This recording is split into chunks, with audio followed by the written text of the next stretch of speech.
ఉండగా నీ దాసుని నీ స్వాధీనపరచుకోండి.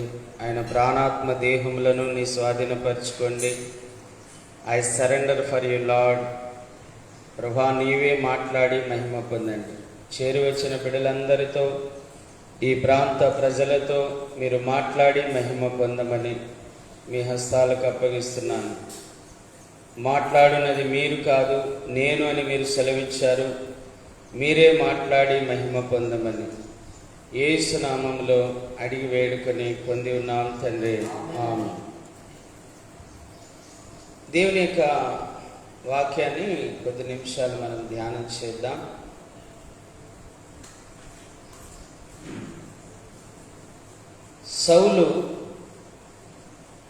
సౌలు రాజుల గురించి మీ అందరూ కూడా చాలాసార్లు విని ఉంటారు.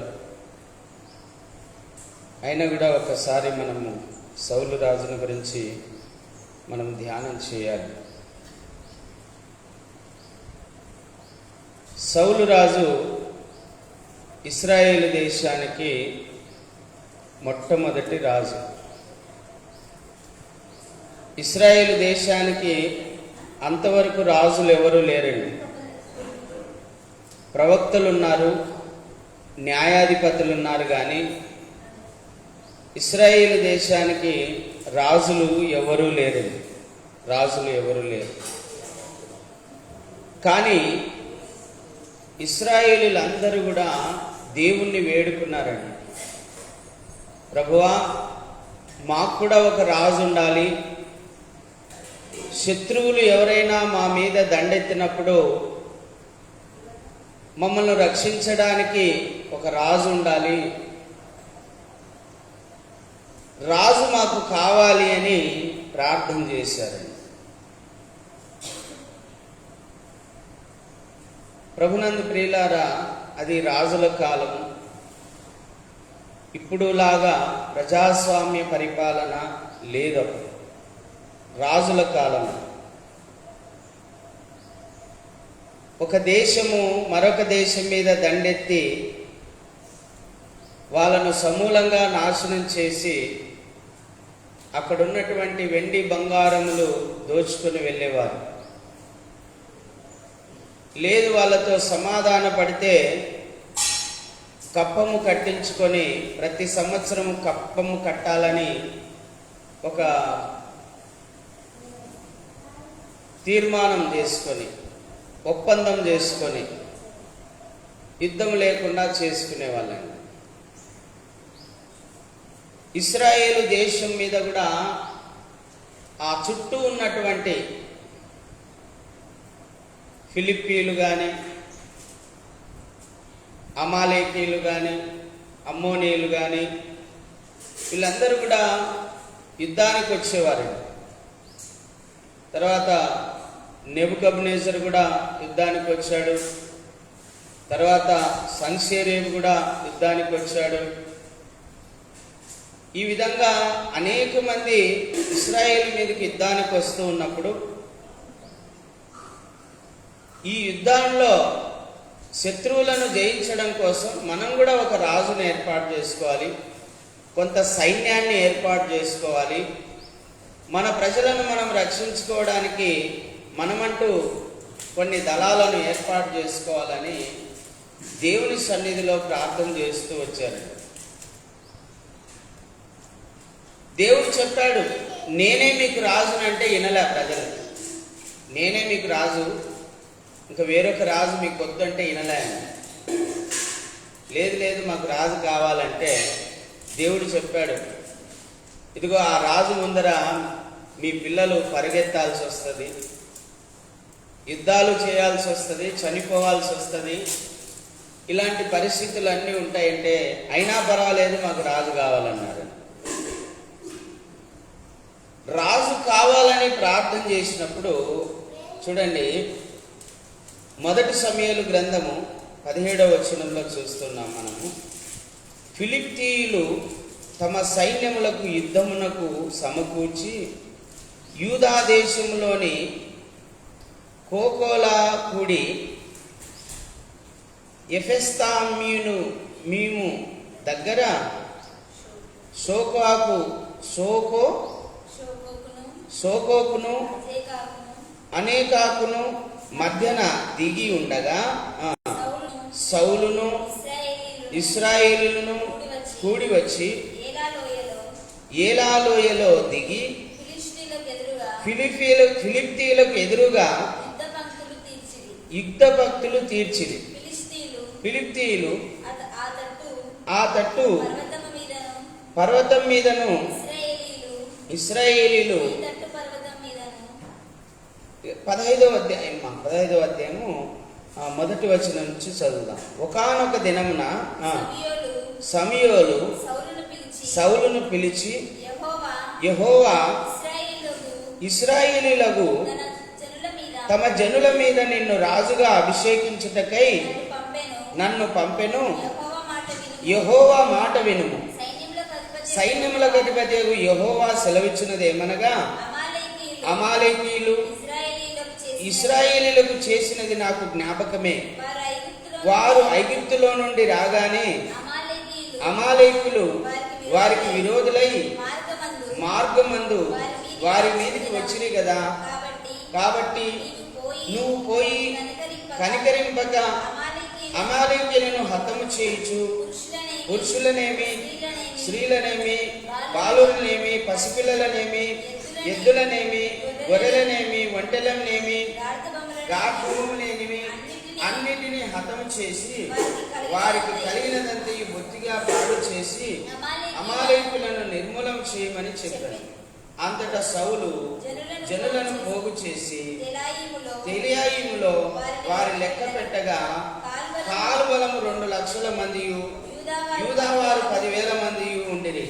అప్పుడు సౌలు అమాలేకీయుల పట్టణంలో ఒక దానిని వచ్చి లోయలో పొంచి ఉండి, ఇశ్రాయేలు ఐగుప్తు నుండి వచ్చినప్పుడు మీరు వారికి ఉపకారం చేసేది గనుక అమాలేకీయులతో కూడా నేను మిమ్మల్ని నాశనం చేయకుండానట్లు మీరు వారిలో నుండి బయలుదేరిపోవుడని కేవీయులకు వర్తమానం పంపగా కేవీయులు అమాలేకీయుల నుండి వెళ్ళిపోయేది.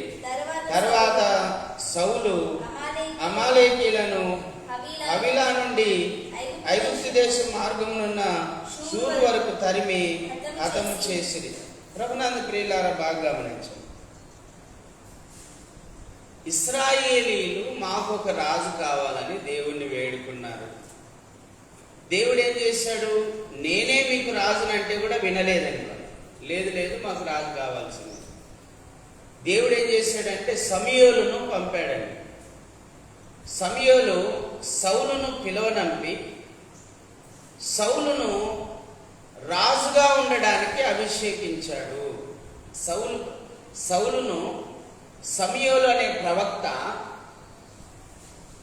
రాజుగా ఉండడానికి అభిషేకించాడు. దేవుడు చెప్పాడు సమూయేలుతో, సమూయేలు, బెన్యామీయుడైన సౌలు అనే వ్యక్తి ఒకరు నీ దగ్గరికి వస్తారు. ఆయనను నువ్వు అభిషేకించు. ఇశ్రాయేలు దేశం మీద రాజుగా ఉండడానికి ఆయనను అభిషేకించు. నిజంగానే సౌలును పిలువనంపి సమూయేలు ఏం చేశాడంటే సౌలును రాజుగా ఉండడానికి తల మీద తైలము పోసి అభిషేకించాడు. ఇప్పుడు సౌలు రాజుగా ఉండడానికి దేవుని యొక్క ఆత్మ అభిషేకం ఆయన మీదకి వచ్చింది. ఇప్పుడు అమాలేకీయుల మీద యుద్ధం చేయడానికి సమూయేలు సౌలుతో చెప్పాడు, నువ్వు అమాలేకీయులతో యుద్ధం చేయాలి, వాళ్ళను ఓడించాలి అని. ప్రభునందు ప్రియులారా, బాగా గమనించండి. సౌలు దేవుడు చెప్పినట్లుగానే చేశాడు. అదంతా కూడా నెరవేర్చాడు. తర్వాత మరొక యుద్ధాన్ని కూడా జరిగించినట్లుగా మనం చూస్తాం. ఫిలిష్తీయులు ఇశ్రాయేలు దేశం మీదకి వచ్చారు. ఇశ్రాయేలీలు కూడా ఫిలిప్పి దేశానికి అందరూ కూడా సైన్యం అంతా కూడా బేరీలుగా నిలబడి ఫిలిప్పి దేశాన్ని మీదకి యుద్ధానికి వెళ్ళారు. అయితే ఫిలిప్పీలో గొల్లియాతు అనే వ్యక్తి ఉన్నాడండి. గొల్లియాతు అనే వ్యక్తి ఉన్నాడు. ఆ గొల్లియాతు ఎంత బలవంతుడో ఒకసారి మనము గమనిద్దాము. అక్కడ చదివి ఆ మాటలు మనం ధ్యానం చేద్దాం. చూడండి, గొల్లియాతు ఎంత బలవంతుడో. 17వ అధ్యాయం. ఫిలిప్పీయులు ఆ తట్టు పర్వతం మీదను, 3వ వచనం, ఇశ్రాయేలీలు ఈ తట్టు పర్వతం మీదను నిలిచి ఉండగా ఉభయుల మధ్యన ఒక లోయ ఉండెను. గాతు వాడైన గొల్లియాతు అను సూర్యుడొకడు ఫిలిష్తీయుల దండులో నుండి బయలుదేరుచుండెను. అతడు 6 మూలల జానడు ఎత్తు మనిషి. అతని తల మీదకి రాగి శిరస్నానం ఉండెను. అతడు యుద్ధ కవచమును ధరించుకొని ఉండెను. ఆ కవచము 5,000 తులముల రాగి ఎత్తుగలది. మరియు అతని కాళ్ళకు రాగి కవచమును, అతని భుజముల మధ్యను రాగి బల్లెం ఒకటి ఉండెను. అతని ఈట కర్ర నేతగాని దోణె అంత పెద్దది. మరియు అతని ఈట కొన 600 తులముల ఎత్తుగలది. ఇనుము ఎత్తుగలది. ఒకడు డాలు మోయిచు అతని ముందర పోచుండెను. అతడు నిలిచి ఇశ్రాయేలు దండు వారిని పిలిచి, యుద్ధ భక్తులు కూర్చుండ్రికై మీరెందుకు బయలుదేరి వచ్చితిరి? నేను ఫిలిష్తీయుడను కానా?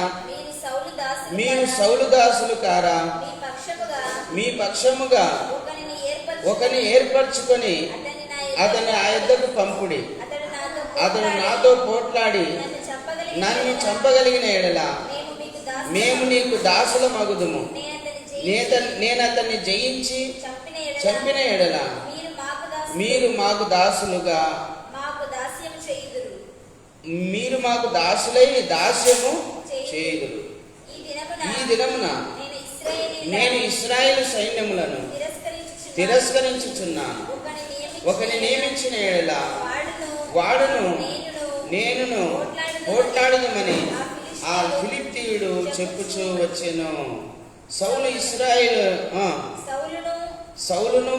ఇశ్రాయేలు అందరూ ఆ ఫిలిష్తీయుని మాటలు వినినప్పుడు బహుభీతులైరి. ప్రభునందు ప్రియులారా, బాగా గమనించండి.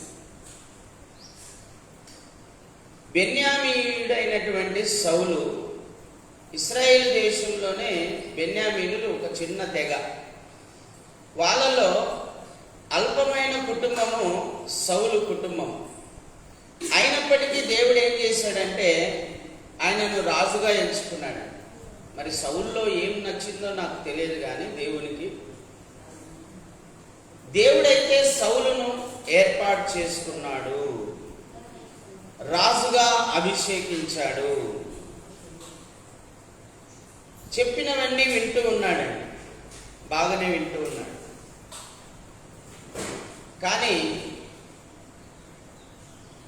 అమ్మోను దేశానికి వెళ్ళి యుద్ధము చేసి ఆ యుద్ధంలో నీవు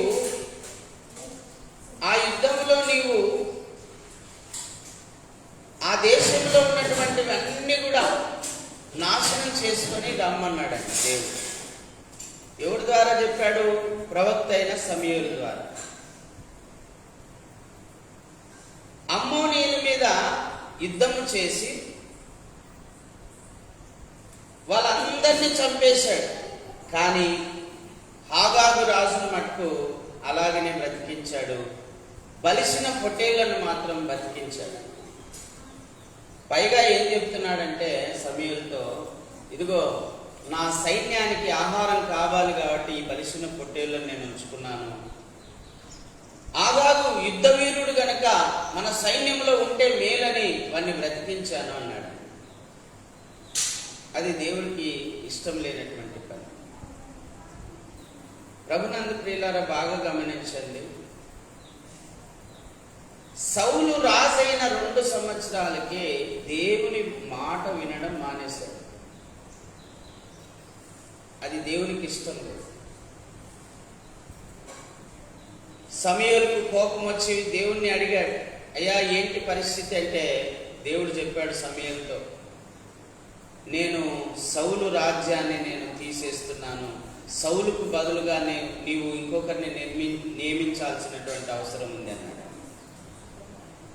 సమూయేలు వచ్చి సౌలుతో చెప్పాడు, ఇదిగో నీ రాజ్యం తీసివేయబడింది, ఇంకా నువ్వు రాజుగా ఉండడానికి వీల్లేదు, నీ సంతతి వారు కూడా రాజుగా ఉండడానికి వీల్లేదు. అప్పుడు సౌలు ఏమన్నాడు తెలుసా, సమూయేలు మనము దేవునికి బలి అర్పించి నైవేద్యం పెడదాం, నేను పాపం చేశాను, నన్ను క్షమించమని వేడుకుంటున్నానంటే సమూయేలు అన్నాడండి, దేవుడు నైవేద్యానికి లొంగిపోతాడా? దేవుడు బలులకు లొంగిపోతాడా? బాగా గమనించాలండి. దేవుని మాట వినకుండా పాపం చేసి దేవుని అనుగ్రహం కావాలని అనుకోవడం చాలా తప్పండి.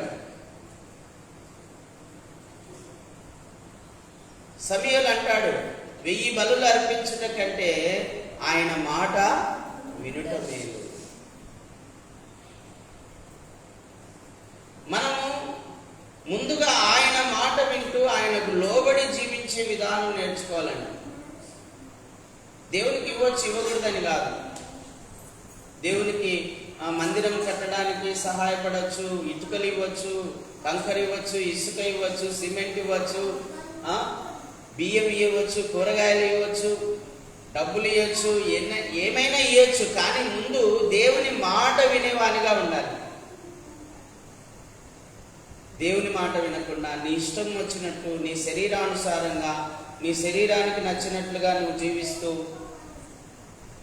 నేను దేవునికి అది ఇస్తా ఇది ఇస్తా, నా పాపాలన్నీ క్షమించేస్తానులే అని అనుకుంటే చాలా తప్ప. నువ్వు మారు మనస్సు పొంది దేవుని వైపు తిరిగితేనే గాని దేవుడు నిన్ను క్షమించడు. నువ్వు మారు మనసు పొందకుండా దేవుని వైపు తిరగకుండా నేను దేవునికి అవి చేస్తా ఇవి చేస్తా అంటే ప్రయోజనం లేదండి. దేవుని మాట వినేవారిగా ఉండాలి. 2 సంవత్సరాలు బాగానే విన్నాడు. ఎన్ని సంవత్సరాలమ్మా? 2 సంవత్సరాలు బాగా విన్నాడు దేవుని మాటలు. ఎవరు? సౌలు. కానీ తర్వాత దేవుని మాట ఖాతరు చేయలేదు, దేవుని మాట లెక్క చేయలేదు, తనకిష్టం వచ్చినట్లుగా ప్రవర్తించినాడు. అందుకే దేవుడు ఏం చేశాడు? పైనుండి దురాత్మను పంపించాడు. మీ అందరికీ తెలుసు, రోమీయులకు రాసిన పత్రికలో ఒక మాట ఉంది, చదువుదాము.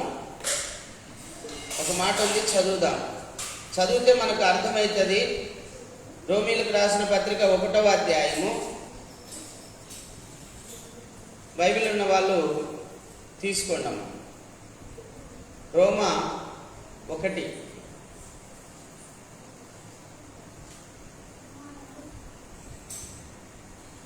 24వ వచనం నుంచి చదువుదాం.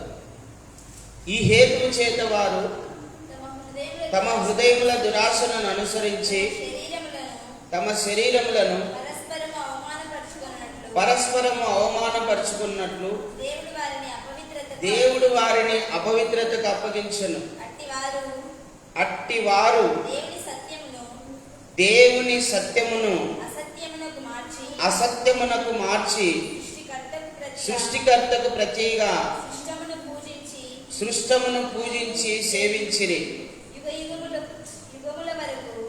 కింద లైన్ చదువుదాం.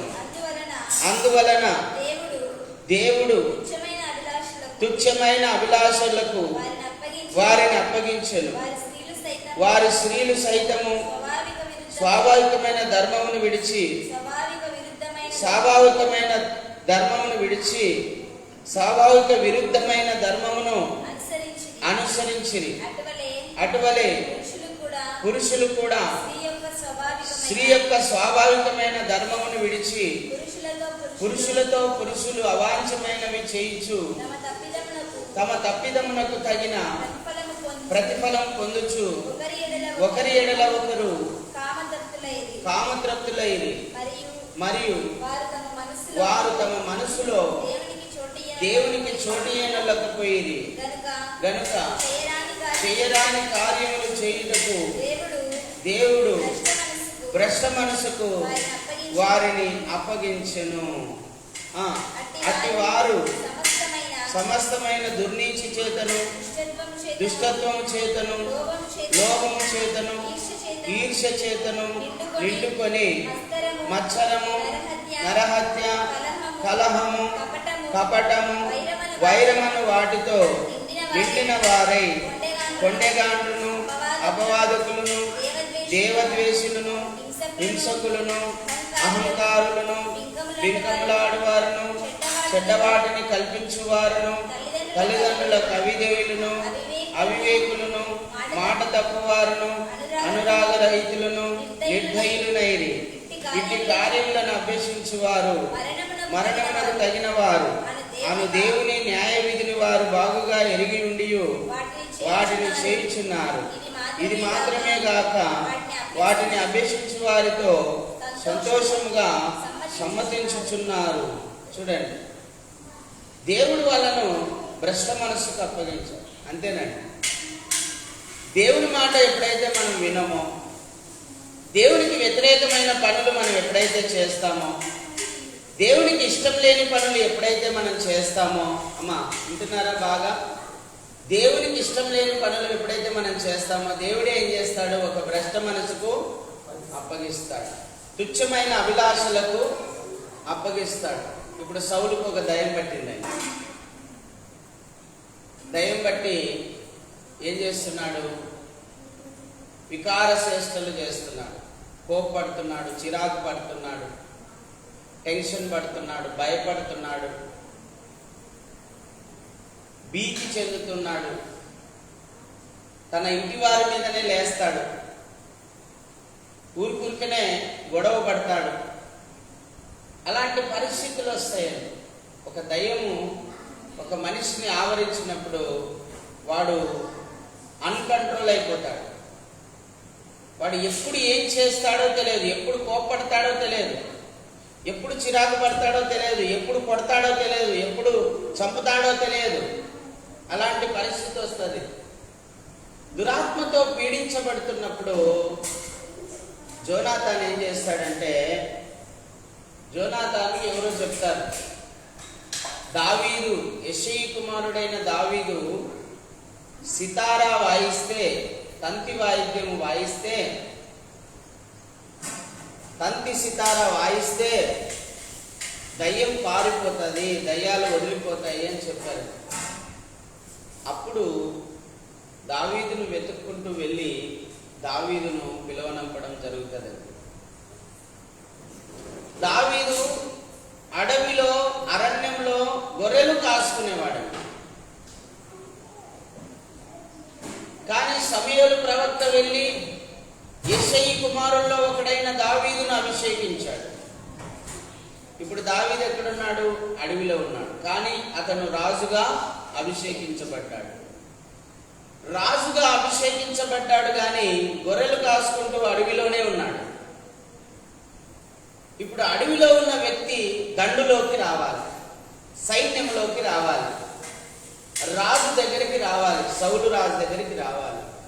అందుకే దేవుడు చూడండి ఎంత ప్రణాళిక చూడండి. ఆయన సౌలుకు దయ్యం పడితే సౌలు దయ్యాన్ని విడిపించడానికి దావీదు రావాల్సి వచ్చింది. దావీదు సితారా తీసుకొని, ఆ తంతి వాయిద్యం తీసుకొని సౌలు యొక్క దండులో చేరి సౌలుకు రాత్రికాలం సమయంలో సితారా వాయిస్తూ ఆయనలో ఉన్న దురాత్మ వెళ్ళిపోవడానికి ఆయన సహాయపడేవాడు. దావీదు సితారా వాయించి పాట పాడితే ఆయన హాయిగా నిద్రపోతాడు. లేకపోతే నెమ్మది ఉండదు, ఇరిటేషన్, టెన్షన్, భయం, కోపం, అనాలోచనలు, లేనిపోని ఆలోచనలు రావడం, ఇవన్నీ సైతాన్ తత్వాలండి. మీ అందరికీ తెలుసు కదా, సేనా దయ్యాలు పట్టినాడు ఎక్కడున్నాడు? సమాధుల్లో వెళ్ళి నివసించేవాడు, తను తాను గాయపరుచుకునేవాడు. దయ్యం పడితే ఒక మనిషిని బలహీనపరిచి నడుము వంగిపోయేలాగా చేస్తుంది, బలహీనపరుస్తుంది, ఆయన మైండ్ సెట్ను తన స్వాధీనంలో లేకుండా చేస్తుందండి, మనసును సరిగా లేకుండా చేస్తుంది. మనసు సరిగా లేదు సౌలుకు, మనశ్శాంతి లేదు, నెమ్మది లేదు. అందుకే దావీదు సితారా వాయిస్తే, ఆయన దావీదు పాట పాడితే ఆ దయ్యం వెళ్ళిపోతుందండి. హల్లెలూయా. మీరు గమనించి ఉంటారు, మన సంఘంలో పాట పాడుతూ ఉన్నప్పుడు ఒక అభిషేకం, దేవుని యొక్క అభిషేకం మనం అనుభవిస్తాం, దేవుని యొక్క ఆత్మ అభిషేకాన్ని మనం అనుభవిస్తాం, ఆనందాన్ని అనుభవిస్తాం పాట పాడుతూ ఉన్నప్పుడు. కొంతమంది దైవ సేవకులు ఉన్నారు, పాట పాడితే దేవుని అభిషేకం వస్తుంది. దేవుని ఆత్మ కలిగిన సేవకులు పాట పాడితే ఎంతమంది అయితే ఉన్నారో సంఘంలో వాళ్ళందరూ దేవుని యొక్క ఆత్మశక్తితో నింపబడతారు, ఆనందిస్తారు, ఆత్మతో సమాధానం కలుగుతుంది, సంతోషం కలుగుతుంది, నెమ్మది కలుగుతుంది. ఇప్పుడు మనమంతా దేవుని ఆత్మను రుచి చూసినాం కాబట్టి, దేవుని సన్నిధిని రుచి చూసినాం కాబట్టి, దేవుని వాక్యాన్ని రుచి చూసినాం కాబట్టి, దేవుని ప్రార్థనను రుచి చూసినాం కాబట్టి పరుగులు తీసుకుంటూ వస్తాం దేవుని సన్నిధికి. మనం ఇంకా లోకంలో ఉన్న వాళ్ళకు ఆ రుచి ఎరుగరు.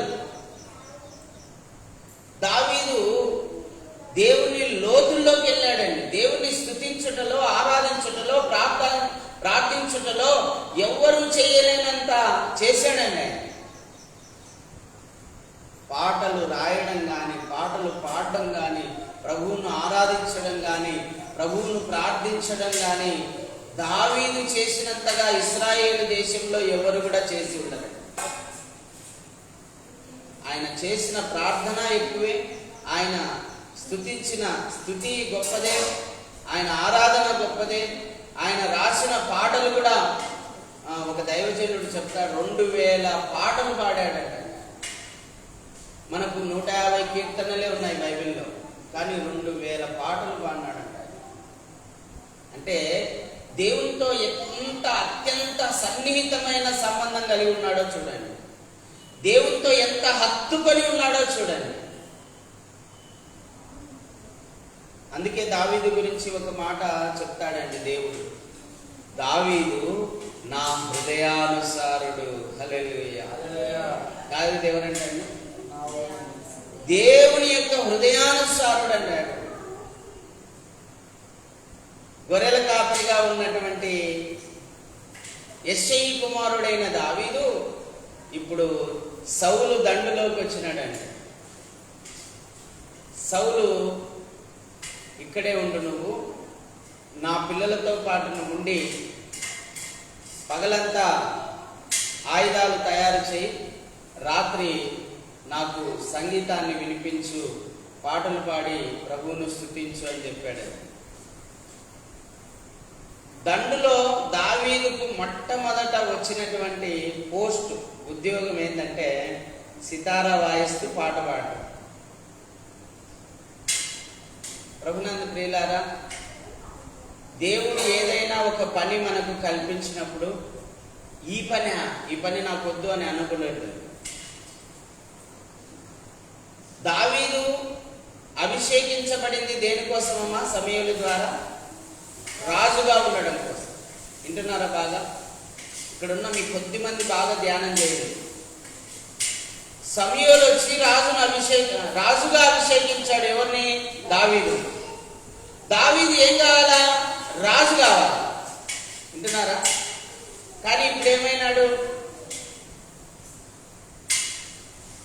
సౌలు దగ్గర సితారా వాయించి పాట పాడడానికి ఒక పోస్ట్ వచ్చింది. లేదు, నేను రాజుగా అభిషేకించబడినాను, నేను రాజుగా ఉండడానికి అర్హుణ్ణి, నేను రాజు అయిపోతానని అనలేదండి దావీదు. ముందు ఏదైతే దేవుడు ఇచ్చాడో దాంట్లో నమ్మకంగా ఉన్నాడు. హల్లెలూయా. నేను ఈరోజు సంఘానికి పరిశుద్ధాత్మ ద్వారా తెలియజేసే మాట ఏంటంటే, దేవుడు మీకు ఏ పని అప్పగిస్తాడో ఆ పనిలో మీరు నమ్మకంగా ఉండండి. అది కసువు కొట్టే పని అయినా, అంట్లు తోమే పని అయినా, అన్నం వడ్డించే పని అయినా, లేదా వంట చేసే పని అయినా, అది ఏ పనైనా సరే దేవుడు మీకు అప్పగించిన పనిలో మీరు నమ్మకంగా పనిచేయాలి. ఇప్పుడు ఏం చేస్తున్నాడు దావీదు? పగలు ఆయుధాలకు పదును పడుతున్నాడు, రాత్రేమో పాటలు పాడి సంగీతం వాయించి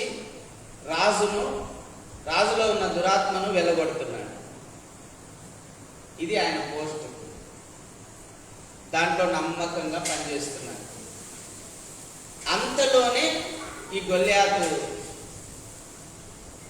ఇశ్రాయేల్ అందరూ ఒక సైన్యముగా, ఒక గుంపుగా, ఒక దండుగా ఫిలిష్తీయుల మీదకి వెళ్ళినప్పుడు అక్కడ ఫిలిష్తీయుడైన గొల్యాతు ఛాలెంజ్ చేస్తూ ఉన్నాడు. మీరెందుకు గుంపులుగా వస్తున్నారు? యుద్ధం చేయడానికి భక్తులుగా తీరి వస్తున్నారు. మీరందరూ రావాల్సిన అవసరంలా.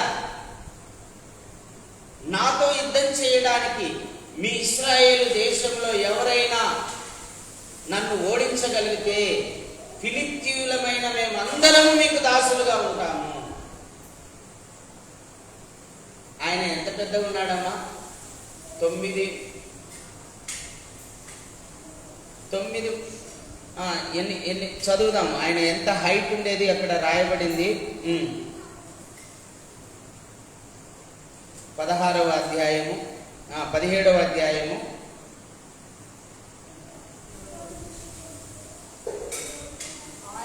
4వ వచనమ్మ. గాతు వాడైన గొల్యాతు అను శూరుడొకడు ఫిలిష్తీయుల దండులో నుండి బయలుదేరుచున్నెను. అతడు 6 మూరల జానడు ఎత్తు, అంటే 9.5 అడుగు ఎత్తు అండి. 9.5 అడుగు అంటే కరెక్ట్గా ఈ మిద్దె ఎత్తు. ఇది 11 అడుగులు ఉంది. ఈ పిల్లర్ వరకు ఉండే ఎత్తు. అంతెత్తు గల మనుష్యుడు చూడండి. 6 మూరల జానడు అంటే 9.5 అడుగు కలిగినటువంటి వ్యక్తి. అతని తల మీద రాగి శిరస్త్రాణం ఉండేను. అతడు యుద్ధ కవచము ధరించి ఉండేను. ఆ కవచము 5,000 తులముల రాగి ఎత్తుగలది. మరియు అతని కాళ్ళకు రాగి కవచములను, అతని భుజముల మధ్యన రాగి బల్లెం ఒకటి ఉండేది. అతని ఈటెకర్ర నేతగాని దోణి అంత పెద్దదంట. చూడు, నేతగాని దోణి అంటే మొగ్గాలు నేస్తారు చూడండి. మొగ్గాలు నేస్తే ఇట్లా అడ్డుకర్ర ఉంటుంది, ఇట్లా లాగేది. కుడి ఎడమ చేత్తో లాగుతూ ఉంటారు వాళ్ళు. అంత పెద్దగా ఉంటుందంట. సుమారుగా నేతగాని దోణె ఎంత ఉంటుందంటే సుమారుగా దాదాపుగా 15 అడుగులు ఉండొచ్చు. 15 అడుగుల పొడవు కలిగినటువంటి ఈట ఆయనకుందండి. ఎంత గొప్ప బలాఢ్యుడో చూడండి. ఇశ్రాయేలీయులను నేను తిరస్కరిస్తున్నాను, ఇశ్రాయేలు దేవుణ్ణి నేను తిరస్కరిస్తున్నాను. నన్ను ఎవడైనా ఓడించగలిగితే మేమందరం మీకు దాసులుగా ఉంటాము. నన్ను ఓడించలేకపోతే ఇశ్రాయేలు అందరూ నాకు దాసులుగా ఉండాలి. చూడండి, ఒక పెద్ద సమస్య వచ్చి పడింది. చాలా మంది పోయారు, చంపేశాడు. గొల్యాతును చూస్తేనే అందరూ భయపడి పారిపోతున్నారు. అమ్మ వింటున్నారా? గొల్యాతును చూస్తేనే భయపడి పారిపోతూ ఉన్నారు.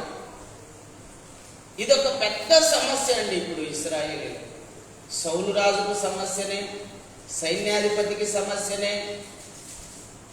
కుమారుడైన జోనాతానుకు సమస్యనే, అబ్నేర్ అయినటువంటి సైన్యాధిపతి అబ్నేరుకు సమస్యనే. ఇశ్రాయేలీయులందరూ భయపడుతూ ఉన్నారు. ఆ సమయంలో దావీదు అంటూ ఉన్నాడు. చూడండి, దావీదు వచ్చాడండి ముందుకు. దావీదు అంటున్నాడు, ఈ ఫిలిష్తీయుని నేను చంపుతాను, ఈ గొల్యాతును నేను చంపుతాను. అందరూ ఏమనుకున్నారంటే అపహాస్యం చేశారు. ఏంటి, ఈయన గొల్యాతును చంపుతాడా? టీనేజ్ అండి, అంటే 14, 15, 16 సంవత్సరాలు వయసు కలిగినటువంటి వ్యక్తి, చిన్న పిల్లవాడు. అందరూ అపహాస్యం చేశారు. యుద్ధం రాదు, యుద్ధ ఆయుధాలు ధరించుకునేది రాదు. ఆయనకు వచ్చేది ఏంది? ఆ సితారా వాయించడం, పాటలు పాడడం తప్ప ఏవి రాదు. ఖడ్గము ధరించడం కూడా రాదు, ఈటె ధరించడం కూడా రాదు, శిరస్నానం ధరించడం రాదు, కాళ్ళకు జోళ్ళు తొడుక్కోవడం కూడా రాదు, మైమరుగు తొడుక్కోనికి రాదు, దట్టి కట్టుకోవడానికి రాదు, ఏమి రాదండి ఆయన. కానీ యుద్ధం చేస్తానంటున్నాడు. సౌలు దగ్గరికి వచ్చి ఏమంటున్నాడో చూడండి, 32వ వచనం. ఈ ఫిలిష్తీయుని బట్టి ఎవరి మనసును కృంగ నిమిత్తం లేదు, మీ దాసుడనైన నేను వానితో పోట్లాడుదునని దావీదు సౌలుతో అనగా, సౌలు ఈ ఫిలిష్తీయుని ఎదుర్కొని వానితో పోట్లాడుటకు నీకు బలము చాలదు, నీవు బాలుడవు. వాడు బాల్యము నుండి యుద్ధాభ్యాసము చేసిన వాడని దావీదుతో నేను. అందుకు దావీదు సౌలుతో ఇట్లా నేను, మీ దాసుడనైన నేను నా తండ్రి యొక్క గొర్రెలను కాయచుండా సింహమును ఎలుగుబంటిను వచ్చి మందలో నుండి ఒక గొర్రె పిల్లను ఎత్తుకొని పోచుండగా నేను దానిని తరిమి చంపి దాని నోట నుండి ఆ గొర్రెను విడిపించి తిని, అది నా మీదికి రాగా దాని గడ్డము పట్టుకొని దానిని కొట్టి చంపి తిని, నీ దాసుడైన నేను ఆ సింహమును ఎలుగుబంటిని చంపి తిని, జీవముగల దేవుని సైన్యములను తిరస్కరించిన ఈ సున్నతి లేని ఫిలిష్తీయుడు వాటిలో ఒక దాని వలె అగుననియు, సింహము యొక్క బలము నుండి ఎలుగుబంటి యొక్క బలము నుండి నన్ను రక్షించిన యెహోవా ఈ ఫిలిష్తీయుని చేతిలో నుండి కూడను నన్ను విడిపించునని చెప్పెను. అందుకు సౌలు, పొమ్ము, యెహోవా నీకు తోడుగా ఉండునుగాక అని దావీదుతో అనేను. హల్లెలూయా. చూడండి, ఒక బాలుడు, టీనేజ్ వయసు కలిగినటువంటి వాడు, సైన్యంలో మహాబలులు ఉన్నారండి, పోయినారు, చచ్చిపోయినారు వాని చేతిలో. ఎవరి చేతిలో? గొల్యాతు చేతిలో. ఎంతో మంది బలవంతులు ఉన్నప్పటికీ ఆ బలవంతులందరూ ఓడిపోయారు, వాని చేతిలో తుత్తునీయులుగా చచ్చిపోయారండి. కానీ ఈ బాలుడు సాహసం చూడండి. ఇప్పుడు చెప్పండి, హైట్ లేడు, వెయిట్ లేడు,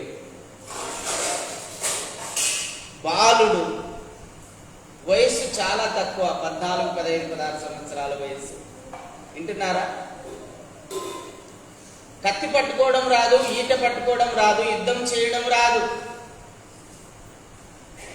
ఎటువంటి క్వాలిటీస్ లేవండి, ఎటువంటి అర్హత లేదండి. గొల్యాతును జయించే హోప్ ఒక్కటైనా ఉందంటే ఒక్కటి కూడా లేదండి. ఎక్కడ కూడా హోప్ కనపడదు. గొల్యాతును దావీదు జయిస్తాడనే హోప్ ఒక్కటి కూడా కనబడదు. కానీ దావీదు చెప్పాడు ఏమని? అయ్యా, నేను గొర్రెలు కాస్తున్నప్పుడు సింహమును చంపేశాను, ఎలుగుబంటిని కూడా చంపేశాను. దేవుని కృప వలన, దేవుని శక్తి వలన, దేవుని ప్రభావం వలన, దేవుని ఆత్మ వలన సింహాన్ని చంపగలిగాడు, ఆ యొక్క ఎలుగుబంటిని కూడా చంపగలిగాడు. అమ్మా బాగా గమనించండి, మనమైతే ఏమి చేయలేము. మనకు దేవుడు తోడైంటే మనం ఏమైనా చేయగలం. హల్లెలూయా. ఎంత గొప్ప కార్యాలైనా చేయగలం. అయితే ఏమై ఉండాలా? దేవుడు మనకు తోడై. దేవుడు మనకు తోడై ఉండాలంటే దేవుని మాట మనం వినేవారిగా. సౌలు దేవుని మాట వినకపోవడం వల్ల ఏమైంది? దేవుని ఆత్మ పోయి దురాత్మ వచ్చింది. వింటున్నారా? సౌలు దేవుని మాట వినకపోవడం వలన దేవుని ఆత్మ తొలగిపోయి దురాత్మ వచ్చేసింది. సౌలుకు కూడా అంత ధైర్యం లేదు. ఇప్పుడు సైన్యాధిపతికి లేదు, సైన్యంలో గొప్ప గొప్ప బలవంతులకు కూడా లేదు ధైర్యం. ఇప్పుడు గొల్యాతును మనం జయించగలము అనే ధైర్యం లేదు. కానీ దావీదు, బాలుడైన దావీదులో ఆ ధైర్యం వచ్చింది. ఆ ధైర్యం ఎలా వచ్చిందంటే దేవుని ఆత్మ ద్వారా. హల్లెలూయా. అవునండి, దేవుని ఆత్మ మనలో ధైర్యం పుట్టిస్తుంది. దేవుని ఆత్మ మనకు శక్తినిస్తుంది. దేవుని ఆత్మ మనకు బలమునిస్తుంది. దేవుని ఆత్మ మనకు జ్ఞానమునిస్తుంది. దేవుని ఆత్మ మనకు వివేచన ఇస్తుంది. దేవుని ఆత్మ మనకు ఆలోచన ఇస్తుంది. దేవుని యొక్క ఆత్మ మనకు కృపావరములు ఇస్తుంది, ఆత్మఫలములు ఇస్తుంది. దేవుని ఆత్మ మనను శక్తివంతులుగా చేస్తుంది. వాక్యములో ఉంది కదా, అపోస్తలుల కార్యం 1:8, ఆ పరిశుద్ధాత్మ మీ మీదకి వచ్చినప్పుడు మీరు శక్తిని పొందుతారు. మీకు దేవుడు లౌకిక ఆత్మను గాని పిరికాత్మను గాని ఇవ్వలేదు. ధైర్యం గల ఆత్మనే దేవుడు మీకు ఇచ్చాడు. జ్ఞాన వివేచన కలిగిన ఆత్మనే దేవుడు మీకు ఇచ్చాడు. దేవుని ఆత్మలో ఏమేమి ఉన్నాయి? జ్ఞానం ఉంది, వివేచన ఉంది. దేవుని ఆత్మలో ధైర్యం ఉంది, విశ్వాసం ఉంది. దేవుని ఆత్మలో కృపావరాలు ఉన్నాయి 9, ఆత్మఫలాలు 9 ఉన్నాయి. దావీదులో ఉన్న ప్రత్యేకత ఏంటంటే, దావీదు ఎప్పుడు ఉదయం లేచిన దగ్గర నుంచి పడుకునేంత వరకు ప్రభువును స్తుతిస్తూనే ఉంటాడు, ఆరాధిస్తూనే ఉంటాడు, ప్రార్థిస్తూనే ఉంటాడు. ఆయన జీవితమే స్తుతి, ఆరాధన, ప్రార్థన. స్తుతి, ఆరాధన, ప్రార్థన. ఆయన జీవితమే స్తుతి, ఆరాధన, ప్రార్థన. ఉదయం లేచిన దగ్గర నుంచి పడుకునేంత వరకు. గొర్రెలు కాస్తున్నా స్తుతిస్తూనే ఉంటాడు, ఆరాధిస్తూనే ఉంటాడు, ప్రార్థిస్తూనే ఉంటాడు. అడవిలో ఉన్నా స్తుతిస్తూనే ఉంటాడు, ఆరాధిస్తూనే ఉంటాడు, ప్రార్థిస్తూనే ఉంటాడు. ఇప్పుడు సైన్యంలో ఉన్నా కూడా ప్రభువును స్తుతిస్తూనే ఉంటాడు, ఆరాధిస్తూనే ఉంటాడు, ప్రార్థిస్తూనే ఉంటాడు. ఆయన ఎక్కడున్నా మనసంతా దేవుని మీదనే ఉంచి ఉన్నాడు. ఆ దేవుడు కూడా ఈ దావీదులో ఉన్నాడు. హల్లెలూయా. బాగా గుర్తుపెట్టుకోండి, ఎవరి మనస్సు అయితే దేవుని మీద ఉంటుందో వాళ్ళలో దేవుడు ఉంటాడు. మన మనస్సు పరిపరి విధాలుగా మనల్ని తిప్పుతూ ఉంటుందండి. అవునా కాదమ్మా? కొన్ని రకాల భయాలు సైతాను మనలో పుట్టించి మన మనస్సు దేవుని మీద ఉండకుండా పనుల మీద, డబ్బుల మీద, ఆదాయం మీద, సంపదల మీద, దాని మీద, దీని మీద, ఇంకో దాని మీద, ఇంకో దాని మీద వెళ్ళిపోయేటట్టు చేస్తాడు. కానీ మన మనస్సు ఎప్పుడూ దేవుని మీద ఉంచుతూ మనం ఏ పని చేసినా సరే, ఎక్కడున్నా సరే, పొలంలో ఉన్నా సరే, ఇంట్లో ఉన్నా సరే, ఏ పని చేస్తున్నా సరే, ఏ ఉద్యోగం చేస్తున్నా సరే, మీ మనస్సు దేవుని మీదనే ఉండాలి. దావీదు మనస్సు దేవుని మీద ఉంది గనక, ఆయన దేవుని మీద ఆనుకున్నాడు గనక, దేవుడు ఆయనకు తోడైనాడు గనక గొల్యాతును నేను చంపగలననే ధైర్యం ఆయనకు వచ్చింది. మా ధైర్యము, విశ్వాసము మనకు ఉండాలి అంటే దేవుని మీద పరిపూర్ణమైన నమ్మకం ఉండాలి. ధైర్యము, విశ్వాసము మనలో ఉండాలి అంటే దేవుని మీద ఆనుకొని ఉండాలి. మన మనసంతా దేవుని మీదనే ఉండాలి. హల్లెలూయా. సౌలు చెప్పాడండి, ఏమని చెప్పాడు చూడండి, చివరి వచనంలో. సౌలు పొమ్ము, యెహోవా నీకు తోడుగా ఉండునుగా కానీ దావీదుతో అనేను. దేవుడు నీకు తోడుగా ఉండునుగా. వెళ్ళాడండి. వెళ్ళి ఏం చెప్తున్నాడో చూడండి. 45వ వచనంలో గొల్యాతుతో చెప్తున్నాడండి. గొల్యాతు ఏమంటున్నాడో ఒకసారి విందాము. 43వ వచనం. ఫిలిష్తీయుడు కర్ర తీసుకొని నువ్వు నా మీదికి వచ్చుచున్నావే, నేను కుక్కనా అని దావీదుతో చెప్పి తన దేవతల పేరట దావీదును చెప్పించెను. ఏం చెప్తున్నాడమ్మా? దావీదు చూడగానే ఏంటి, పిల్లోడు వచ్చినాడు, చిన్న పిల్లోడు నా మీదకి వచ్చినాడు. సౌలు రాజు చిన్న పిల్లలను నా మీదకి యుద్ధానికి పంపుతూ ఉన్నాడా అంటే ఒక ఫీలింగ్ వచ్చింది గొల్యాతుకు. ఏంటి, ఈ చిన్న పిల్లోడితో నేను యుద్ధం చేయాలన్నా? గర్వంతో నిండిపోయిన వ్యక్తి గొల్యాతు, దుష్ట శక్తులతో నిండిపోయిన వ్యక్తి గొల్యాతు. గర్వపడి కర్ర తీసుకొని ఏమంటున్నాడో చూడండి. నువ్వు నా మీదకి వచ్చుచున్నావే, నేను కుక్కనా అని దావీదుతో చెప్పి తన దేవతల పేరట చెప్పిస్తున్నాడంటండి. ఎవరిని? దావీదుని. నా దగ్గరకు రమ్ము, నీ మాంసమును ఆకాశ పక్షులకును మృగములకును ఇచ్చివేతునని ఆ ఫిలిష్తీయుడు దావీదుతో అనగా, దావీదు, నీవు కత్తియు ఈటెను బల్లెమును ధరించుకొని నా మీదికి వచ్చుచున్నావు. అయితే నీవు తిరస్కరించిన ఇశ్రాయేలుల సైన్యములకు అధిపతియగు యెహోవా పేరట నేను నీ మీదికి వచ్చుచున్నాను. ఈ దినమున యెహోవా నిన్ను నా చేతికి అప్పగించును. నేను నిన్ను చంపి నీ తల తెగ నరకవేతును. ఇశ్రాయేలులో దేవుడున్నాడని లోక నివాసులందరూ తెలుసుకున్నట్లు నేను ఈ దినమున ఫిలిష్తీయుల యొక్క కళేబరములను ఆకాశ పక్షులకును భూ మృగములకును ఇత్తును. అప్పుడు యెహోవా కత్తి చేతను ఈట చేతను రక్షించువాడు కాడని ఈ దండు వారందరూ తెలుసుకొందురు.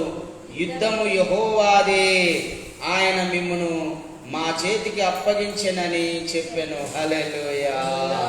యేసయ్య నామమునకే మహిమ కలుగునుగాక. ఈ ఫిలిష్తీయుడైన గొల్యాతు దావీదును తన దేవతల పేరట శపించాడంట. శపించినప్పుడు దావీదు కూడా చెప్తున్నాడు, ఇదిగో నువ్వు కత్తియు ఈటయు బల్లెమును నా మీదకు వచ్చుచున్నావు. అయితే నువ్వు తిరస్కరించిన ఇశ్రాయేలు సైన్యములకు అధిపతి యెహోవా పేరట నేను నీ మీదికి వచ్చుచున్నాను. హల్లెలూయా.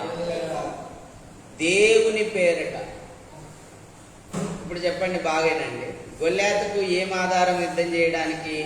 కత్తి, ఈట, బల్లెమన్నా ఈట అన్నా ఒకటే కదా. ఈ కత్తి, బల్లెము, తర్వాత ఆయనకున్నటువంటి డాలు, ఈ మూడు యుద్ధం చేయడానికి ఆయన దగ్గర ఆధారం ఉన్నాయి. కానీ దావీదు దగ్గర ఏమున్నాయి? కత్తి లేదు, ఈట లేదు, డాలు లేదు, బల్లెము లేదు, కత్తి లేదు, డాలు లేదు, ఏమి లేవండి. మరి ఏ ఆధారంతో పోయాడు యుద్ధం చేయడానికి? యుద్ధం చేయడానికి పోయినోడు కత్తి తీసుకుపోవాలి కదా, యుద్ధం చేయడానికి పోయినప్పుడు డాల్ తీసుకుపోవాలి కదా, యుద్ధం చేయడానికి పోయినప్పుడు ఈట తీసుకుపోవాలి కదా. మరి ఈట లేదు, కత్తి లేదు, డాలు లేదు, మరి ఏమి ఆధారం చేసుకున్నాడు? ఇశ్రాయేలీయుల దేవుడైన యెహోవాను ఆధారం చేసుకుని వెళ్ళాడు. అందుకే అంటున్నాడు, సైన్యములకు అధిపతి యెహోవా నామమున నేను నీ మీదకి వస్తున్నాను. హల్లెలూయా. అవునండి, దేవుడు ఉన్నాడని, ఆయన మనకు తోడై ఉన్నాడని, మనకు సహాయము చేయువాడని, ఆయన మనతో ఉండి మనల్ని గెలిపిస్తాడనే నమ్మకం మనం కలిగి ఉండాలి, విశ్వాసం కలిగి ఉండాలి. దావీదుకు ఆ విశ్వాసం ఉంది. అందుకే చాలా స్పష్టంగా చెప్తున్నాడు, ఇదిగో ఈరోజు దెయ్యము మాకు జయమిస్తున్నాడు, ఇశ్రాయేలులకు జయమిస్తున్నాడు దేవుడు. ఏ విధంగా అంటే కత్తితో కాదు, బల్లెముతో కాదు, డాలుతో కాదు, ఆయుధాలతో కాదు, కేవలం దేవుని శక్తితో. హల్లెలూయా. యేసయ్య నామమునకే మహిమ కలుగును గాక. దేవుని శక్తితో. చూడండి కింద వచనాల్లో రాయబడింది, మనం చదువుదాం. 48వ వచనం. ఆ ఫిలిష్తీయుడు లేచి, చూసుకోండి అమ్మా 48వ వచనం. ఆ ఫిలిష్తీయుడు లేచి దావీదును కలియుటకై అతనికి ఎదురుగా పోగా, దావీదు వానిని ఎదుర్కొనుటకు సైన్యము తట్టు త్వరగా పరిగెత్తుకొని పోయి తన సంచిలో చెయ్యి వేసి అందులో నుండి రాయి ఒకటి తీసి ఒడిసెలతో విసరి ఆ ఫిలిష్తీయుని నుదుటన కొట్టాను. ఆ రాయి వాని నుదురు చొచ్చినందున వాడు నేలన బోర్లా పడెను. దావీదు ఫిలిష్తీయుని కంటే బలాఢ్యుడై ఖడ్గము లేకయే ఒడిసెలతోనూ రాతితోనూ ఆ ఫిలిష్తీయుని కొట్టి చంపెను. హల్లెలూయా. చూడండి, ఎటువంటి ఆయుధం లేకుండా ఒక చిన్న రాయి ఒడిసెలో పెట్టి కొట్టాడండి. కొడితే ఆ రాయి చూడండి కరెక్ట్గా వెళ్ళి ఈ నుదుటిన తగిలింది. లోపలికి చొచ్చుకోయిందంట ఆ రాయి, నుదుటు లోపలికి దిగింది. ఇక్కడ లోపలికి దిగితే వెంటనే బోర్లా పడిపోయినాడు. దావీదు బోర్లా పడిపోయినాడు. చూడండి, చదవమ్మా. కొట్టి చంపెను. వాడు బోర్ల పడగా దావీదు పరిగెత్తుకొని పోయి ఫిలిష్తీయుని మీద పడి నిలుచుండి వాని కత్తి వరదూసి దానితో వానిని చంపి వాని తలను తెగ నరికెను. ఫిలిష్తీయులు తమ శూరుడు చచ్చుట చూచి పారిపోయిరి. అప్పుడు ఇశ్రాయేలు వారును యూదా వారును లేచి జయము జయమని అరచుచురు లోయ వరకును షారాయి ఎక్రోను వరకును ఫిలిష్తీయులను తరుమగా ఫిలిష్తీయులు హతులై పరారైరి. ఎక్రోను మార్గమున గాతు ఎక్రోను అను పట్టణముల వరకు కూలిరి. అప్పుడు ఇశ్రాయేలీలు ఫిలిష్తీయులను తరుముట మాని తిరిగి వచ్చి వారి డేరాలను దోచుకొనిరి. అయితే దావీదు ఆ ఫిలిష్తీయుని ఆయుధములను తన డేరాలో ఉంచుకొని అతని తలను తీసుకొని యెరూషలేమునకు వచ్చెను. హల్లెలూయా. యేసయ్య నామమునకే మహిమ కలుగును గాక. నిజంగా దేవుని మీద ఆనుకున్న వానికి మాత్రమే విజయం అనేది సంప్రాప్తమైతుంది. చూడండి, కత్తిని నమ్ముకుంటే మనకు జయం రాదు, ఈటెను నమ్ముకుంటే జయం రాదు, డాలును నమ్ముకుంటే మనం సంరక్షించబడలేము.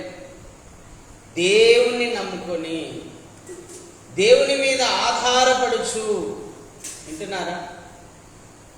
దేవుని మీద విశ్వాసం ఉంచి, ఇదిగో జీవము గల దేవుడు నాకు తోడైనాడు, సైన్యములకు అధిపతియగు యెహోవా నాకు తోడైనాడు అని విశ్వాసంతో వెళ్ళాడు. చూడండి, దావీదును జయించగలిగాడు. మనం ఒకటి గమనించగలం. ఇక్కడ దావీదు రాయిని ఒడిసెలో పెట్టి కొట్టాడండి. కొడితే కరెక్ట్గా రాయి ఎక్కడ తగిలింది? నుదుటిన తగిలింది. నుదుటిన తగిలితే వెనక్కి పడాలా ముందరికి పడాలా? కానీ ముందుకు బోర్లా పడినట్టుగా రాయబడిందండి. బోర్లు పడినాడు, ముందుకు బోర్లా పడినాడు.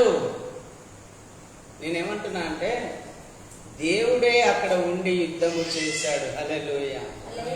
దావీదు ఏమన్నాడు? యుద్ధము యెహోవాదే. 47వ వచనంలో ఉందండి. యుద్ధము యెహోవాదే, ఆయన మిమ్మును మా చేతికి అప్పగించెనని చెప్పాను. హల్లెలూయా. యుద్ధము యెహోవాదే. అవును, మనం కాదు. మనం పోరాడానికి పోతే ఓడిపోతాం. మనకు దేవుణ్ణి తోడుగా పెట్టుకొని, అయ్యా నువ్వు నాకు తోడుగా ఉండయ్యా, నీవే నాకు సహాయకుడవు, నీవే నా ధైర్యం, నీవే నా బలం, నీవే నా శక్తి, నీవే నా ఆధారం అని ఆయన సన్నిధిలో ప్రార్థన చేసుకొని ఆయనను తోడుగా పెట్టుకొని వెళ్తే మనం విజయాన్ని పొందుతాం, కానీ లేకపోతే ఓడిపోతాం. దావీదు ద్వారా మనం నేర్చుకోవాల్సింది ఒకటేనండి. దావీదు తన సొంత జ్ఞానాన్ని నమ్ముకోలేదు. దావీదు తన సొంత దేహ బలాన్ని నమ్ముకోలేదు. దావీదు కత్తిని నమ్ముకోలేదు, డాలును నమ్ముకోలేదు, ఈటెను నమ్ముకోలేదు. దేవుణ్ణి మాత్రమే నమ్ముకున్నాడు. హల్లెలూయా. అమ్మ, మీరు కూడా మీ జీవితంలో దేవుణ్ణి మాత్రమే నమ్మండి. చుట్టూ ఉన్న వాళ్ళు అనేక మంది అనేక రకాలుగా మాట్లాడతారు. ఎందుకంటే సౌలు రాజే నమ్మలేదు. ఒరే, నువ్వు బాలునివిరా నాయన, అసలు నువ్వు ఆయుధాలే ధరించడానికి రాదు, నువ్వు యుద్ధం ఏం చేస్తావు అని అన్నాడు. ఒక సౌలు రాజే చెప్పాడండి.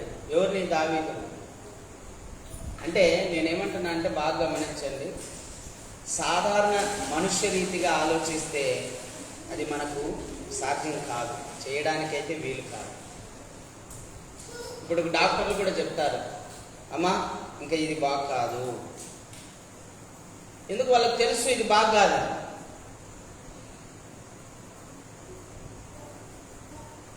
డాక్టర్లు చెప్తారు, ఇక నమ్మకాలు లేవు, ఇక నీకు పిల్లలు కారు, ఇక నువ్వు చనిపోతావు, ఇక ఈ వ్యాధి తగ్గదు, ఈ కేసులో నీకు శిక్ష తప్పకుండా పడుతుంది, ఈ కేసు కొట్టేయనీకే వీల్లేదు. ఎన్ని చెప్తారో మనుషులు చుట్టూన్న వాళ్ళు. కానీ దేవుణ్ణి నమ్మిన వానికి సమస్తము సాధ్యం. ఏదో సితారా వాయించుకుంటూ పాటలు పాడేటోనికి యుద్ధం చేయడం ఎలా వస్తుందండి? 9.5 అడుగు అంతెత్తున్న మనిషిని చంపగలిగాడు అంటే అది సాధారణ మనుషులతో అయ్యేదా? ఒకవేళ వానెత్తు ఉండి వాని బలం ఉండి వాడిని జయించగలిగాడంటే నమ్మొచ్చు. గొల్లియాతు మీనే ఉన్నాడు అనుకోండి, ఇశ్రాయేలు కూడా ఒకడు, వీడైతే ఖచ్చితంగా ఓడిస్తారా అని అంటాం మనం. ఒక చిన్న పిల్లని పట్టుకొని వీడు యుద్ధం చేస్తాడంటే నమ్ముతామా మనం? నమ్మడానికి శక్యము కానివే నమ్మేటట్లుగా చేస్తాడు దేవుడు. హల్లెలూయా. అవునండి. నాకు ఈ రోజు కూడా ఆశ్చర్యమే. 3 మందిరాలు 3 సంఘాలు కట్టానంటే ఎట్లా కట్టాను, ఇంతమందికి ఎలా బాగైంది, ఇన్ని దయ్యాలు వెళ్ళిపోయినాయి, ఇంతమంది రోగులు ఎలా స్వస్థత పొందినారు, ఇంతమంది బాగుపడినారు దేవుని ద్వారా, దేవుని విశ్వాసంలో ఇంతమంది కొనసాగుతున్నారు ఇప్పుడు అంటే ఇవన్నీ ఎలా జరిగాయి? నా ద్వారా దేవుడు మళ్ళా సేవకులను లేవనెత్తుతున్నాడు, ఇది ఎలా జరుగుతుంది అని ఆలోచిస్తే నాకైతే ఎటువంటి అర్హత లేదండి. నాకైతే ఎటువంటి అర్హత లేదు. అసలు అటువంటి బలం కానీ జ్ఞానం కానీ శక్తి కానీ ఏమీ లేవు. కానీ కేవలము నేను ప్రభువు మీద ఆధారపడటం వలన జరిగిన కార్యాలు. హల్లెలూయా. దేవుడు ఈరోజు మన అభిషిక్తుని సంఘంతో దేవుడు ఈరోజు మనతో మాట్లాడుతూ ఉన్నాడు. క్రైస్తవులందరితో మాట్లాడుతున్నాడు దేవుడు. మీ బలాన్ని మీరు ఆధారం చేసుకోకండి, మీ జ్ఞానాన్ని మీరు ఆధారం చేసుకోవద్దండి. మీ బంధువులను చూసి ఏదో నా బంధువులు ఇంతమంది ఉన్నారులే వెనకాని ఆధారం చేసుకోవద్దు. డాక్టర్లను బట్టి నువ్వు ఆధారం చేసుకోవద్దు. ఇదిగో డాక్టర్లు ఉన్నారులే, నాకు నా కాడ మందులు వాడడానికి కూడా డబ్బులు ఉన్నాయిలే, చూపించుకోవడానికి డాక్టర్లు కూడా ఉన్నారులే అని ఆధారం చేసుకోవద్దు. డాక్టర్ కాపాడలేడు, ఈ మందులు కూడా కాపాడలేవు. దేవుని కృప లేకుంటే, దేవుని ఆశీర్వాదము లేకుంటే, దేవుని దీవెన లేకుంటే, దేవుని యొక్క ఆ చల్లని చూపు మన మీద లేకపోతే మనము ఎక్కడ పోయి ఎన్ని ప్రయత్నాలు చేసినా అన్ని విఫలమేనండి. గొల్లియాతును చూసి పెద్ద పెద్ద యుద్ధ వీరులే పారిపోతున్నారంట. అక్కడ లేఖనాల్లో రాయబడిందండి, ఇందాకనే చదివాను నేను. అందరూ పారిపోతున్నారు, దావీదు మాత్రం ఏమంటాడు? ఇదిగో జీవము గల యెహోవా దేవుడు నాకు తోడైనాడు, జీవము గల దేవుడైన యెహోవా నాకు తోడైనాడు. ఇదిగో నేను కాదు యుద్ధము చేసేది, యెహోవానే యుద్ధము చేస్తాడు, యెహోవాయే యుద్ధము చేస్తాడు అని ధైర్యంగా ముందుకు పోయాడండి. అసలు గొల్లియాతు ముందుకు పోవడానికి కూడా కొంతమందికి ధైర్యం లేదండి అక్కడ, కానీ ఈయన మళ్ళీ ధైర్యంగా ముందుకు వెళ్ళాడు.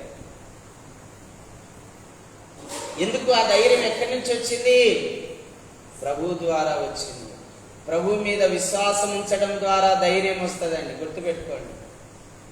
ప్రభు మీద విశ్వాసం ద్వారానే ధైర్యం వస్తుంది, ప్రభు మీద విశ్వాసం ద్వారానే బలం వస్తుంది, ప్రభు మీద విశ్వాసం ద్వారానే నెమ్మది కలుగుతుంది, ప్రభు మీద విశ్వాసం ద్వారానే జయ జీవితం కలుగుతుంది. జయం పొందుతాం, ప్రతి విషయంలో జయం పొందుతాం. దావీదుకున్న ఆధారం దేవుడు, దావీదుకున్న బలము దేవుడు, దావీదుకున్న శక్తి దేవుడు, దావీదు యొక్క ఆయుధం దేవుడు.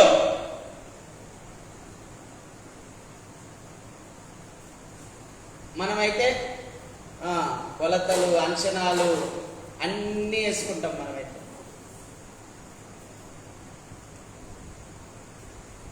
ఒకవేళ బాగా వినండి, ఈ మందిరం కట్టడానికి 14 లక్షల రూపాయలు అవుతుంది అని నేను ముందుగాన అంచనా వేసుకుంటే దీన్ని మొదలుపెట్టి ఉండేవాడినే కాదు.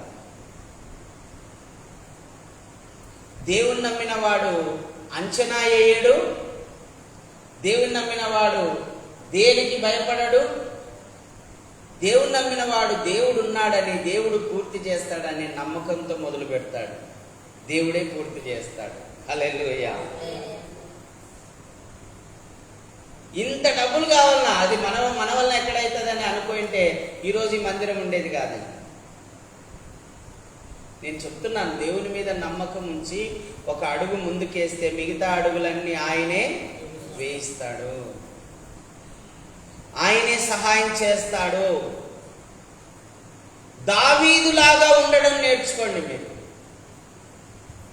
సౌలులాగా దేవునికి వ్యతిరేకులుగా ఉండకండి. చెప్పిన మాట వినండి. ఏం చెప్తున్నాడు దేవుడు? అయ్యా, నేను పరిశుద్ధుడనైన ప్రకారం మీరు కూడా పరిశుద్ధులుగా ఉండండి.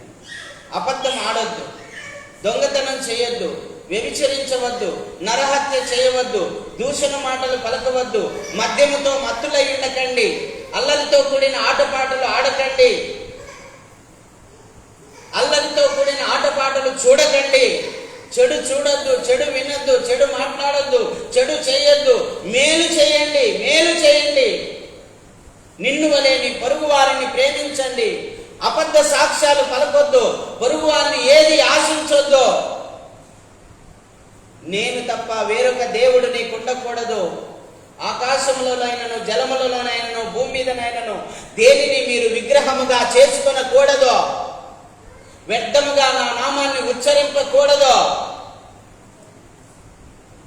ఈ మాటలు ఎప్పుడైతే దేవుని మాటలు మనం వింటామో, ఒక చెంప మీద కొట్టువాని వైపునకు రెండవ చెంప కూడా తిప్పండి. నిన్ను ద్వేషించేవాణ్ణి, వింటున్నారా? నిన్ను ద్వేషించేవాణ్ణి ప్రేమించండి. నీ శత్రువును ప్రేమించి నీ శత్రువు కొరకు ప్రార్థన చేసి నీ శత్రువుకు మేలు చేయండి. ఈ విధానంలో దేవుని మాట మనం వింటే నిశ్చయంగా దేవుడు మనకు తోడైండి దావీదుకు విజయం ఇచ్చినట్లుగా మనకు కూడా విజయం ఇస్తాడండి. హల్లెలూయా. యేసయ్య నామమునకే మహిమ కలుగును గాక. దేవుడి మాటలు మన వెనుకల్లో దీవించును గాక. ఆమేన్. మోకరించండి, ప్రార్థన చేసుకుందాం. మా అందరూ కూడా మోకరించి దేవుణ్ణి అడుగుతాం. ప్రభువా, దావీదులాగా నన్ను కూడా అభిషేకించిన ఆయన అని అడగండి. ప్రభువా, దావీదును అభిషేకించిన రీతిగా నన్ను కూడా అభిషేకించిన ఆయన. దావీదుకున్నటువంటి గుణలక్షణాలు నాకు కూడా దయచేయను ఆయన. దావీదుకున్నటువంటి మంచి మనస్సు నాకు కూడా దయచేయను ఆయన. దావీదుకున్నటువంటి ధైర్యము నాకు కూడా దయచేయను ఆయన. దావీదు నీ మీద ఆనుకున్నాడు తండ్రి, నేను కూడా నీ మీద ఆనుకోవాలి ప్రభా. దావీదు నిన్ను ఆధారం చేసుకున్నాడు ప్రభా, నేను కూడా నిన్ను ఆధారం చేసుకోవాలి నైనా. నా నమ్మకం నీవే ప్రభువా, నా నమ్మకం నీవే ప్రభువా, నా నమ్మకం నీవే ప్రభువా, నా నమ్మకం నీవే యేసయ్యా. అయ్యా, ఆ రోజుల్లో రాజుల కాలం కాబట్టి యుద్ధాలు చేసుకుని ఒకరినొకరు చంపుకున్నారు.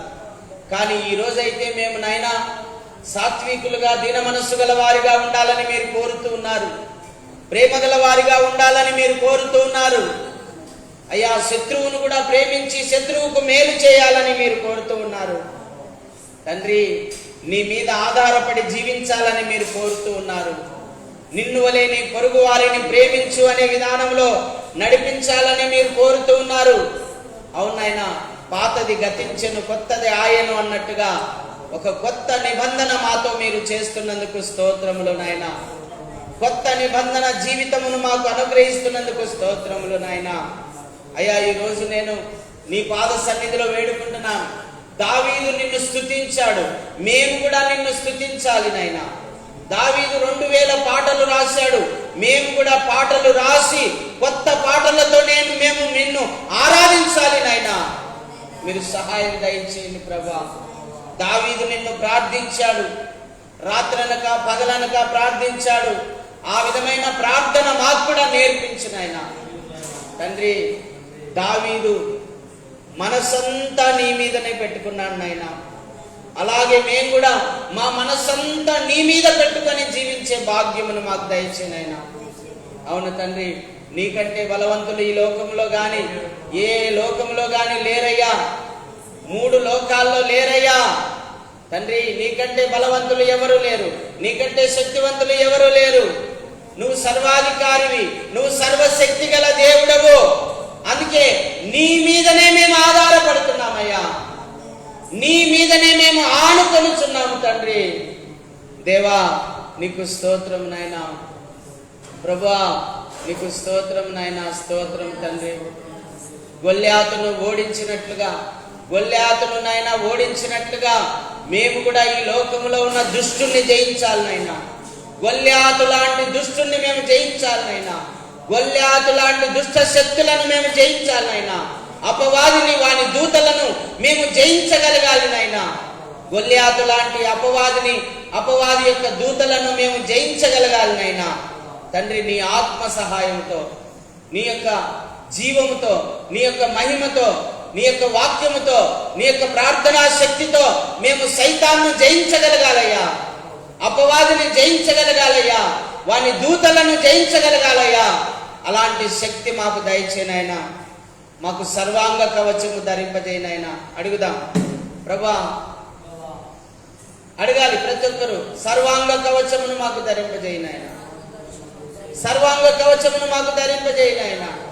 మా చుట్టూ అగ్ని ప్రాకారం ఉంచునైనా. మా చుట్టూ అగ్ని ప్రాకారం ఉంచునైనా. మాకు దేవదూతలను తోడుగా ఉంచునైనా. మాకు దేవదూతలను తోడుగా ఉంచునైనా. అందరూ అడుగుదాం. మాకు దేవదూతలను తోడుగా ఉంచునైనా. రక్షణ అనే శిరస్త్రానం దయచేయనైనా. వాక్యం అనే ఆత్మకత్వము దయచేయనైనా. నీతి అనే మైమరు మాకు దయచేయనైనా. విశ్వాసం అనే డాలు మాకు దయచేయనైనా. సత్యం అనే దట్టి మాకు దయచేయనైనా. సమాధానం అనే జోళ్ళు మాకు దయచేయనైనా. ప్రభా, ఈరోజు నీ పాద సన్నిధిలో మేము ప్రార్థిస్తున్నాం. గొల్యాతు లాంటి అపవాదిని జయించడానికి నైనా మమ్మల్ని శక్తివంతులుగా చేయనైనా. మమ్మల్ని బలవంతులుగా చేయనైనా. యుద్ధము యెహోవాదే అని ముందుకు సాగుటకు సహాయం చేయనైనా. యుద్ధము యేసు ప్రభువుదే అని ముందుకు సాగుటకు సహాయం చేయనైనా. అడగాలి, ప్రార్థన చేయాలయ్యా. యుద్ధము యెహోవాదే అని వినండి, బాగా విని ప్రార్థన చేయండి. యుద్ధము యెహోవాదే అని ముందుకు సాగాలి ప్రభువా. మేము నీ మీద ఆనుకోవాలి నైనా. నీ దేవదూతలు మాకు తోడుగా ఉండాలి నైనా. నీ నీతి మాకు తోడుగా ఉండాలి నైనా. నీ సత్యము మాకు తోడుగా ఉండాలయ్యా. నీ శక్తి మాకు తోడుగా ఉండాలయ్యా. నీ జీవము మాలో ఉండాలయ్యా. నీ మహిమ మా మీద ఉండాలి ప్రభా. నీ కృప మా మీద ఉండాలి ప్రభా. నీ కనుదృష్టి మా మీద ఉండాలి ప్రభా. నీ చల్లని చూపు మా మీద ఉండాలి ప్రభా. మీరు సహాయం దయచేయండి ఆయన అని అడగండి. దావీదు బాలుడు నాయన, కానీ 9.5 అడుగు కలిగినటువంటి నాయన, 9.5 అడుగు కలిగినటువంటి గొల్యాతును చంపగలిగాడు నాయన. మేము కూడా బాలుర్లమే తండ్రి. మేము కూడా చిన్నవారమే నాయన. మేము కూడా ఎందుకు పరగాని వారమే తండ్రి. జ్ఞానం లేని వారం, చదువు లేని వారం, వివేచన లేని వారం, ఆలోచన లేని వారం నాయనా. తండ్రి, మమ్మల్ని జ్ఞాపకం చేసుకుని మమ్మల్ని శక్తివంతులుగా చేసుకుని ఆయన మాకు జ్ఞానము ప్రసాది.